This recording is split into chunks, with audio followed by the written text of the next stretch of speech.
السلام عليكم ورحمة الله تعالى وبركاته. رب اشرح لي صدري ويسر لي أمري واحلل عقدة من لساني يفقهوا قولي.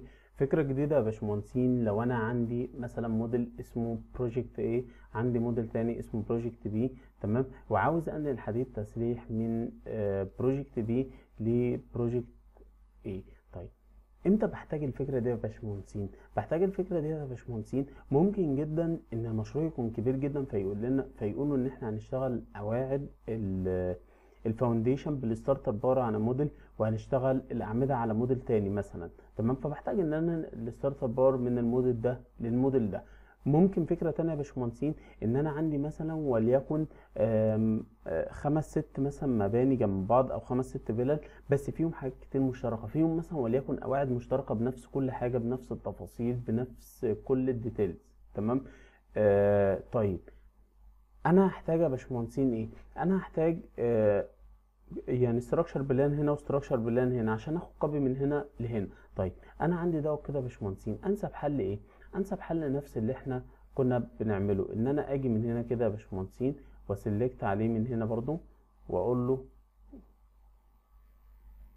سيلكشن دوت يا باشمهندسين، وكنترول برضو، واجي من هنا كده، سوري سيلكشن اتلغى، من هنا كده يا باشمهندسين كنترول، تمام، كنترول، واجي من هنا كده اقول له والله انا عاوز الديتيل ايتم، عاوز الاستراكشر بار والبندنج ديتيل والتاج والفيوز، تمام، اوكي.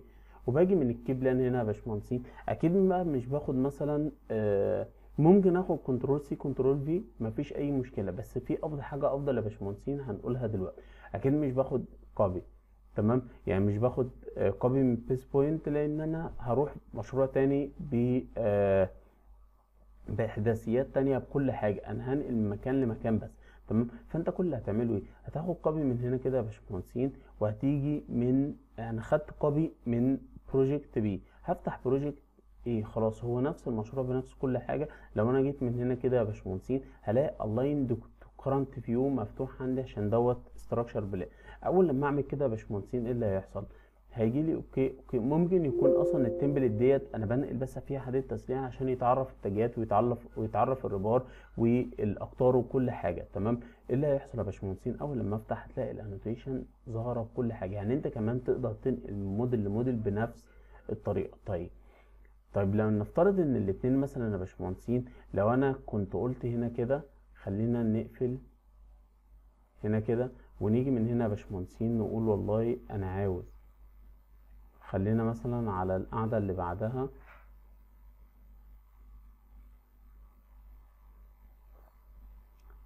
هنا كده يا باشمهندسين هقول division section، خلينا نعملها كده كنترول سي كنترول في، تمام، عشان نكون مرينا بكل حاجة، تمام. انا هاجي من هنا كده يا باشمهندسين اقول له والله انا عاوز دوت ودوت ودوت والفيوز والديتيل ايتم، واجي من هنا كده يا باشمهندسين كنترول سي، تمام.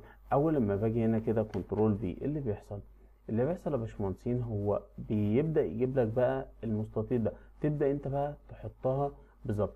طب ليه انا بقى بهرب من الحته دي واعملها از كرنت فيو بالظبط؟ علشان انا يا باشمهندسين مش عارف ان انا مش هعرف اظبطها هنا كده بالظبط، ولو ظبطتها وارد جدا يحصل خطأ ولو ملي واحد. طب ليه انا اخرج نفسي من النقطة دي؟ طيب نفترض بقى يا باشمهندسين احداثيات المشروع ده كانت متغيرة، بمعنى ايه؟ لو احنا جينا لغينا هنا كده يا باشمهندسين وقلنا والله انا عاوز امسك دوت كده كله واحركه موف لتحت سنه كده، تمام. انا كده مسكت ايه؟ مسكت الفاونديشن كلها حركتها، وانا عارف ان دوت ما ينفعش ان احنا نعمله كده يا باشمهندسين، ولكن احنا بنعمله ليه؟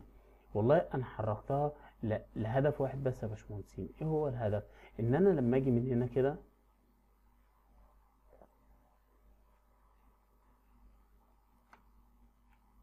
هنا كده، هنا كده